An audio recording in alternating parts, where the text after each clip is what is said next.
And the second thing that came to mind was that sense that felt like a really embodied sense of knowing. As soon as you picked up the tools, as soon as you were practicing, you knew. Tell me about that experience of knowing. Can you describe that? Yeah, I actually think I can. And throughout my life, there have been some situations that come around where this deep sense of knowing has struck me. And I always feel it around here-ish first. It's like when I held the machine, it was like boom, right here. I felt like this warmth starting to spread throughout my body, and it took my breath away. It wasn't an experience that I was expecting. Welcome to another episode of Sacred Stories of the Spirit. My name's Jordan. I'm your host. And this week is a lovely conversation. I always enjoy talking with creative professionals like myself. I have been leading, coaching, and nurturing creative talent for a lot of my career. Today, I'm in conversation with tattoo artist Devin Noir. So we are talking about sensitivity.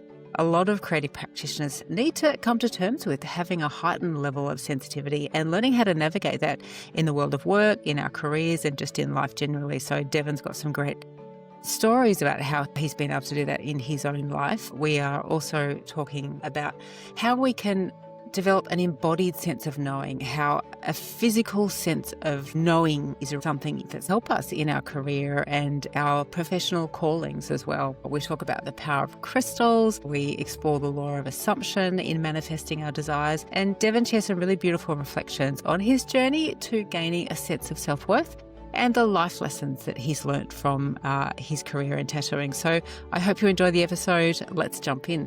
Well, Devin, welcome to the podcast. It's great to have you here for the conversation today. Thank you, Jordan. I appreciate your time. Now, tell me how you got into the world of tattooing.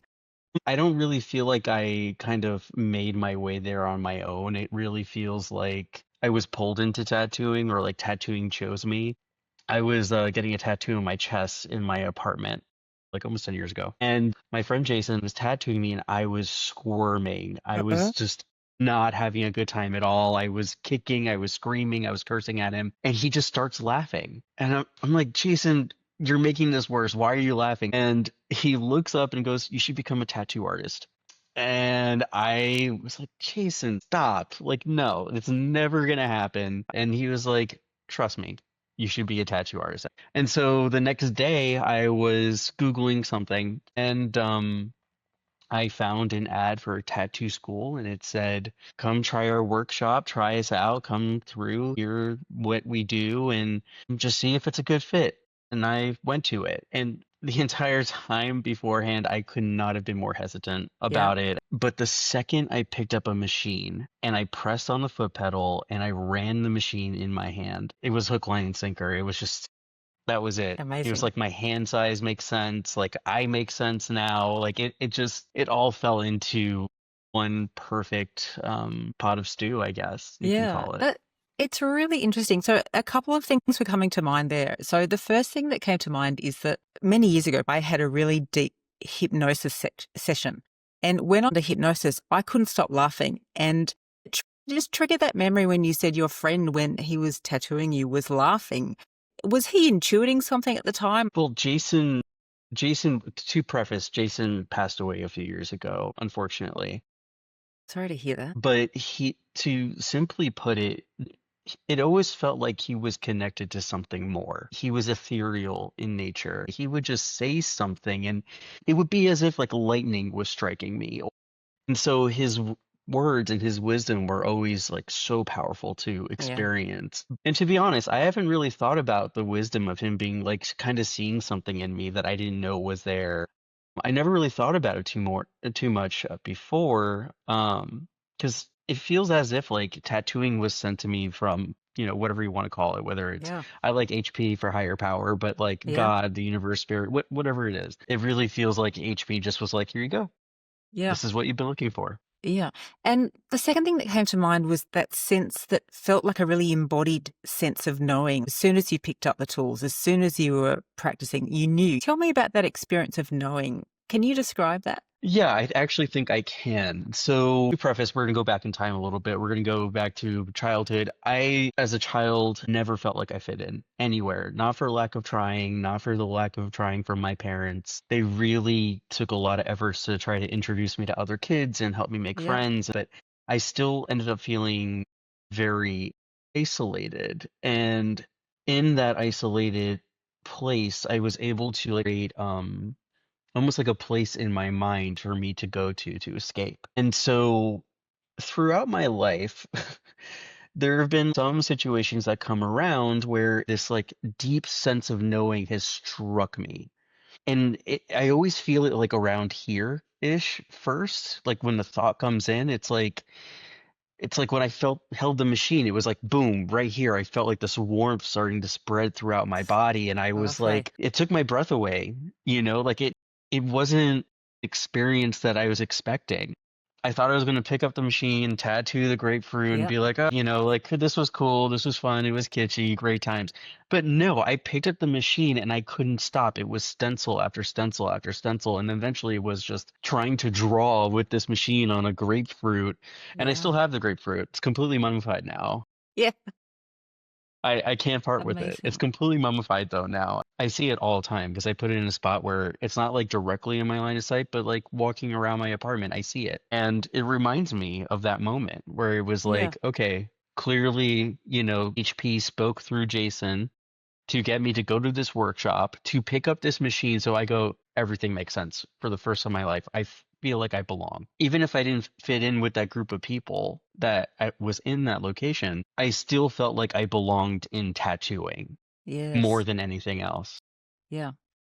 My name's Jordan Harcourt-Hughes, and I'm the host of the Sacred Stories of the Spirit podcast, and I welcome you into our conversations. This podcast aims to create space for honest conversations about how we find meaning in a world where so much is shifting. We talk about personal turning points, spiritual unravelings, creative awakenings, and the stories that we've outgrown. I'm speaking with an incredibly diverse array of practitioners who are offering insights, expertise, and lived wisdom on storytelling as medicine. My guests include psychologists, counsellors, entrepreneurs, academics, and professionals. These people are often holding up the scaffolding of the system and also quietly questioning it. So this podcast gives them permission to speak from that edge. To explore more episodes, show notes, and information about our guests and the themes that we explore on the show, visit sacredstoriesofthespirit.com. I hope you enjoy the podcast, and once again, welcome. We talk about origin stories a lot on the podcast, and Hmm. what is your take on your origin story and how yours might have evolved through sobriety and creativity? I don't think I really grew up in the most standard way. I am an adopted person, and my parents, I feel like they really had their work cut out for them with me because I'm a deeply sensitive person. And on top of that, when I feel scared, I opt for stubbornness. I opt for fighting. Instead of fight, flight, freeze, or fawn, I opt to fight, in which it doesn't mean like I was violent or physical. Meant more so that if someone told me to do something when I was scared, my favorite word in the world would come out of my mouth, which is no, flat out. But my early days, it really felt like isolation. It was a part feeling entirely alone, parts feeling entirely invisible, and then parts being entirely rejected and abandoned. And those issues stayed with me my entire life. It's very common in adopted people to feel like they're not worthy or enough, or that everyone's going to leave them. And ultimately, my childhood really showed that. I struggled a lot. It wasn't easy. It wasn't easy at all. And my teenage years were even harder because I was now deciding to be rebellious. And then my early 20s just escalated and escalated until I landed in rehab at 24. And I really feel like that was the day I was reborn. So tell me about sensitivity. I guess, I'm a sensitive person as well, and, it's informed a lot of my own creative practice. But how does the sensitivity inform your feeling of that connection to higher power, that connection to creativity, and that sense of evolution? So, incredible question, actually. So, for me, my sensitivity is of sometimes seemingly endless well. Like things that should not make me cry are making me cry. Like I am having those moments all the time. Like what was it? About a month ago, I was watching one of the Superman movies and I was sobbing. Like, and it's an action movie. But to speak more to what you're asking me about, outside of like, okay, I'm qualifying that I'm a sensitive person. Sensitivity is a superpower. It's not it's not something to be looked down upon. In my opinion, sensitivity is more powerful than strength. I've been told a lot throughout my life, like you have to be strong. You're having too many emotions. You have to less emotions. I don't know how to have not no emotion. And I don't know how I would have a little emotion. It's either I'm having an emotion or I'm having big emotions. There's no underneath that. And so for me, I changed the wording on how I speak about myself, about my sensitivity. I also changed the way that I speak to my sensitivity. My sensitivity, as much as it's a part of me, it means it's communicate. Like my body, just as the body itself, the vessel, isn't constantly in communication Yeah. from the bottom of my feet all the way to the top of my head Yes. to my cells, electrons, protons, and neutrons. They're all in communication all the Yes. time. Yeah. It's a very powerful mechanism. And I remember I was watching a podcast with Rainn Wilson. This one goes around a lot, but he said we're spiritual beings having a human experience, and our cars are our bodies, which is an Yes. incredible way to think about it. It's such an advanced piece of mechanics going into it, like biomechanics. Um, so within me, though, lives the being of my sensitivity. So I've changed the way I reacted to that sensitivity. Instead of me being like, "God, again, tears now, or you're getting angry here, or getting up." No. Instead, like I actually converse with my sensitivity inside my mind Yeah. because I Nice. have to. Yeah. I have to have that dialogue with that part of myself. Yes. The It's more I push parts of myself away, the more I hurt myself. And as a result of hurting myself, I hurt others. yeah, interesting. It's an interesting chain of effect, isn't it? Um, Mm-hmm. and that's a lot for our bodies to take on as well. So any tips for other Mm-hmm. people in terms of what you've learned from that? I mean, like it all comes down to belief systems, right? Like if you're someone who believes in crystals, I highly recommend selenite. It's the best. Selenite is it's called the angel's crystal by some people. It is meant for cleansing not just yourself, but your home. It is very powerful. It adds protection, but it also helps bring joy into your life. Yeah, nice. Yeah. So I love selenite. I love me some Yeah. selenite. Yeah. I mean, I'm not a scientist, so I'm not going to speak about how a crystal may emit some kind of energy source and da, da, but I believe it does. So that's enough for me. So when I travel, I took a stick of selenite in my bag. Because if I'm going to stay at a hotel or someone's house, I don't know what kind of energy's in there. I don't know how it's going to affect me. And since I'm so sensitive, or you were saying different terms, the reality is anyone is open to these gifts. It's about acceptance. Yes. I Yeah, love that. so just to bring it back though, selenite's really, really amazing for people because like I think I have one right here. Yeah. So I have one right here in my drawer. This is selenite. It's a little wand and it Yeah. comes in different shapes and it feels really good to hold in my hand, especially after I put it in the sunlight for a day or like leave it out during a full moon. It just feels amazing in my Yeah. hand. Can I There's like ask this. you, did you, with that piece of selenite, did you go into a store or a shop or a space and connect with that individual piece of crystal, or did you order it online? I'm Hmm, interested in the no, connection and how no, you no, no, came no, to no, that. no. So I have a ton of crystals, but I have what I like to call like my Justice League Yeah. close to me at all times. So I'm just gonna get those out and show you like a couple of them. I'm actually gonna show you the two I have like the strongest connection to, and it's very, very bizarre. So the way I see it, like when I'm connecting with energy, what helps me understand connection to it is my left hand, which is my less dominant hand, is meant for receiving energy, and my right hand, my more dominant hand, is meant to give energy. So when I'm trying to connect with a crystal, I'll generally pick it up with my left hand. And so this is a carnelian. Yeah. It was a birthday gift from one of my Yeah. apprentices, Ava. She came in one day to work and she said she was in a shop, found it, but the second she walked in, I was drawn to it. It was like, what's going on? Yeah. Interesting. And she showed it to me and I picked up, I put it in my, and it's happening right now. Like I can feel this feeling in the palm of my hand, like I'm absorbing the energy in this. Amazing. Yeah. I mean, look, And it's going up my arm. And like I yeah. can literally feel it go through my body. Yeah. And that's how I know a crystal is meant for me. And then this is a type of jasper. And what's really cool about it, I don't know if you can see, but you can see these natural pyramids in the Mm, stone formation. But when I hold this thing, it's like my mind is like it's just yeah. sometimes I like to meditate with this thing in my hand and it gets wild. Yeah, it's It's really wild in here. It's so interesting. So the first crystal that I ever got given was an amethyst, and it's the size of my Hmm. hand. And it was given to me when I was 15 years old by a friend of my mother's. And it just turned up, and I had no idea about crystals at the time. And yet I still have that crystal. I carry it. It's very Hmm. precious and I love it. On the other hand, I've ordered crystals online, and I had a golden healer crystal turn up in the mail for me just last year. Hmm. And yet it's still standing there as something disconnected from me. Like I haven't been able to make that connection, even though it's beautiful. It's so pretty. Yeah, but sometimes we get crystals and we could be drawn to them initially. Let's say you're online and you're on Etsy, or because I would not get crystals on Amazon, Yeah. folks. Do not get crystals on Amazon. They're not real. But let's say you're on Etsy and you're going on, because every once in a while I get like selenite powder. I like to put selenite powder in my laundry detergent and in my body wash just to cleanse my Interesting. body spiritually Interesting. every day. And then the clothes I wear are now enchanted because it's washed with selenite. So I keep myself safe all the time.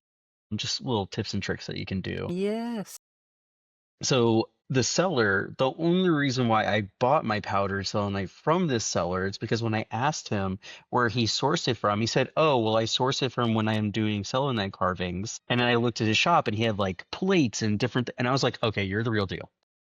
I Yeah. can get this from you. Cool. Amazing. Love that. I'm going to order it." And so I'll order it. But I think technology has taken us away from our roots, where when we were our ancient ancestors, let's say, for example, like let's go back to, I want to go back to like 1382. I think that's like around the time like Ragnar Lothbrok, like discovered the way from Norway to the UK for the very first time. And so we're going to go there. During that time, if someone found a crystal, it's because they found it. They were drawn to it. They Yes. found the object and they took it home. Like there's a really great example of that in the story of the Sword and Stone, like King Arthur and Excalibur. He was just a squire. He was helping out his knight, running him a favor, and suddenly he came upon this sword stuck in a stone, and he never saw anyone try to pull it. He was just literally there trying to find a sword for his squire, and he runs up to the sword and just pulls it out. One man sees him who's been trying to pull it out for years, and he doesn't understand why. The reason why Arthur is meant to pull that sword is because that sword is meant for Arthur. We have a deep, deep history in every culture in the world of things like this. Yeah. I Whether love you it. want to go biblically with the, like Moses carrying the Torah, King Solomon and the Seal of Solomon, the Ring of Solomon. I actually have a replica that I like to wear. A Ring of Solomon. I have one. And we have this deep history of that. But now, flash forward back to 2025, we have Etsy and Amazon. We have Afterpay. We can TikTok shop, Instagram shop, Facebook Marketplace. And so none of us are really walking around and discovering an object that's meant for us. We're ordering them, we're demanding them, as opposed to having the experience. And I'm not surprised to see more and more people offer science today because no one's having those experiences anymore. And I have no hate for science. I love science, but I'm also a person that loves mythology and legends and magic and spirituality and all of these things that like they keep me up at night in the best way. Like I sit there Yeah. and I think about them and I imagine them. It's like something that's so ingrained within me as a person. And so I encourage everyone, if you want to go down this route, walk, get in your car, Yes. drive somewhere brand new, whatever it is. It doesn't always have to be a fancy, selenite wand or a crazy crystal. Like for me, I have a ring that like I found and I connected with it, and I just have never been able to part with it Yeah. Yeah, ever. no, look, it is interesting, and I think perhaps there is something in that. So I do a lot of walks on the beach, and I often find Hmm. these, beautiful little stones and rocks that just they really just seem to appear out of nowhere. They call to me, I pick them up, and they are also treasures. And I guess they are treasures in a different way, in the sense that they are the found pieces, and they do equally sit on my creative table for touching and feeling. And I do think that that does encapsulate what you're talking about, in the sense of it being an embodied journey. It's a tactile thing. It's in the moment. So I agree with you. I think, perhaps the learning for me there is to enjoy the process of actually coming across something and picking it up and treasuring it. I don't know what I'll do with Hmm. my golden healer. Maybe I'll see if that starts to talk to me at another time. But Oh, anyway, it's not meant for you. no, It's not maybe meant it's for you. no, it's maybe meant for someone It's meant for else. you. Yeah, It is meant for someone else, yeah, and you'll know exactly who it is the second you meet them. great, It great. I'll happens to keep that me in all the time. mind. It's like Yeah, my other crystals I have. I'm like constantly like, oh, this is who you're for. Okay, awesome, there you go. good. Enjoy Okay, it. That was a great crystal. It's don't get me wrong. I have the utmost compassion and empathy for not wanting to give it away. Because when you find a beautiful golden healer's quartz, you don't want to let it go. I remember an ex many couple of years ago, my most recent ex, I got her a swinging pendulum yep, that was golden healer quartz, and then she told me she lost it, and I was like, oh, why? Like the most beautiful pendulum I've ever seen, easily one of them. yeah, She lost it, yeah. and you know what? That pendulum probably was like, now she's gonna be the gateway to Someone else picking it the up. person I'm meant to be. Yeah, And that's who I'm meant to be for. And yeah, you know what? I gotta throw my hands up, radical acceptance, and go, all yes, right, as much as it hurts, because it stings, it still stings me that she lost it. But that was the path it was meant to take. yeah, And that's that. yeah. It's Amazing. Okay, good, horrible. good, Horrible good feeling. lesson. Yeah. Okay, Yeah. let's move on. I hope you're enjoying the Sacred Stories of the Spirit podcast, a place where we get to dig deeper into our stories and explore how they can both help and hinder us. To explore more episodes, show notes, and information about our guests and the themes that we explore, visit sacredstoriesofthespirit.com. I want to ask you questions which I ask everyone. So, well, they're similar questions, but the first thing is, what is one practice that's changed your life? Is it a practice of myth making, or is it the art of tattooing itself, or something else perhaps? Honestly, it's law of assumption manifestation, like true Neville Goddard manifestation practice. Let's go there. Amazing. I have never felt more connected with my higher power since I've started doing this. Neville Goddard was a man from Bermuda, who started becoming famous in like the late 1920s into the 30s and eventually became a speaker about this topic. He studied under Rabbi Abdullah, who's very well known in the spirituality community, to have trained also like Joseph Hardy, a few other people, but he all taught them essentially. Like all of them are just spreading Rabbi Abdullah across the planet, which is really, really cool. There's no real information about Rabbi Abdullah. I do recommend you try to find it on your own, but I spent a long time trying to find it.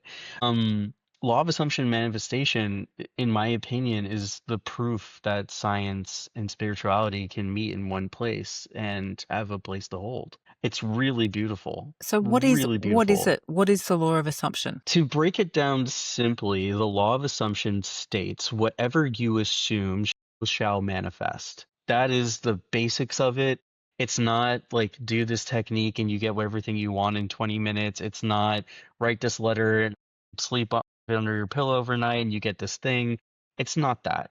The law of assumption manifestation is a pathway of becoming. It is a pathway for you to really transcend who you really are and see who's really in there. Because I think people, like identity was something I noticed on your briefing sheet. Identity. So when we're children, there's no such thing as identity. It's nature versus nurture developing. And identity is tactile. It's constantly in motion. It's static. It's not meant to, you're like, okay, I am this person and you stay that person forever. You can't. It doesn't work. We're all constantly in motion. And in a way, identity, like comparison, is a trap. But what I will say is, if we are able to like go past it, right? And understand that, okay, what do I want in 10 years from now? So let's just do broad strokes. I want to have $1 billion in my bank account. I want to be married, couple of kiddos, have a very even closer relationship with my family.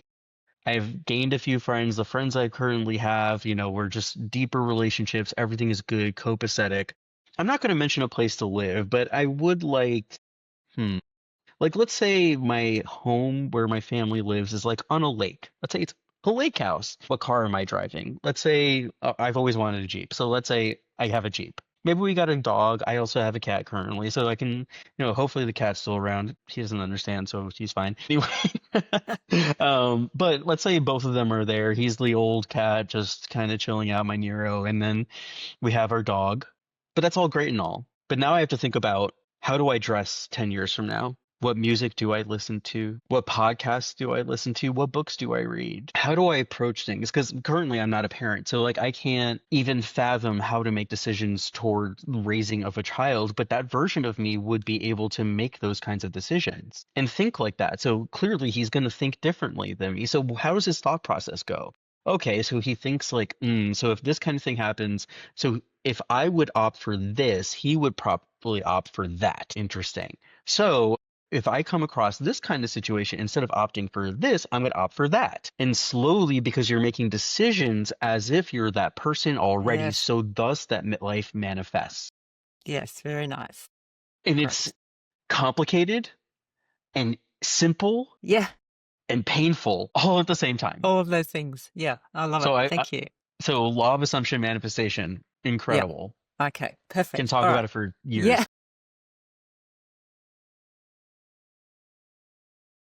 We may need a part 2 of this conversation, Devin. But what is one story that you used to tell about yourself that you've been able to release? Well, so I've told you several stories that I've told about myself, which is I'm not worthy, everyone leaves, I'm not enough, etc., etc. I've let go of the worthiness.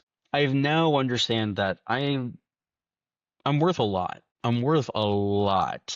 It's not from a place of ego or arrogance. It's just I'm able to look at myself very objectively, the good, the bad, the ugly, and everything else in between. And I know what I'm valued. Perfect. So I know exactly what I'll accept, and I know exactly what I won't accept. Also, I've changed the nature of how I understand abandonment from everyone leaves to sometimes people come and go. Yeah, very profound. Same meaning, different way to perceive it. Yeah. And so those are like the two big things I really feel like I've been able to work through so far. I'm hoping just to get through the whole abandonment thing entirely. I'm working on it. I'm in therapy. I'm doing the work. Yeah, amazing. And so only time will tell. Yeah, thank you. Nice. Okay, final question for you.